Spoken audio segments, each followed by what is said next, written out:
In this video, we will show you how to navigate to a waypoint on a Garmin chart plotter.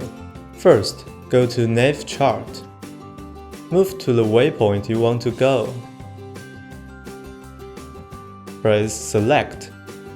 Go to creates a straight line route from your current location to the destination. The distance left, arrival time, off-course distance, and bearing will show. But there may be a problem. The route passes across land. Go to is great for creating a quick route if you are offshore or out in open water. So let's try a different approach. Route to.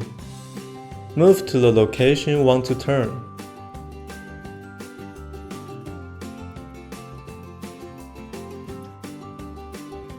Select Add Turn to add another turn. After moving to the final turn, select Down. The navigation will start. Next, how to select a waypoint from the waypoints list and then navigate. Select Nav Info. User Data.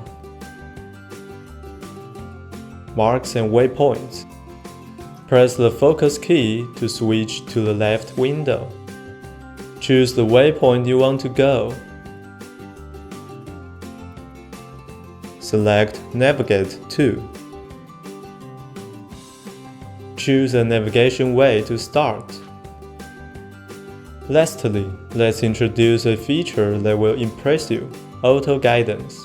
But if you want to use this feature, a Blue Chart G2 Vision card is needed. Contact the dealer in your region to buy one. With a Vision card, the Garmin chart plotter can automatically calculate the best route based on your auto guidance safety settings. Now, there is a new navigation option, Auto Guidance. Select it, and the chart plotter will calculate the best route for you. Just follow the route and you will arrive at the destination safely and easily. Thank you for watching.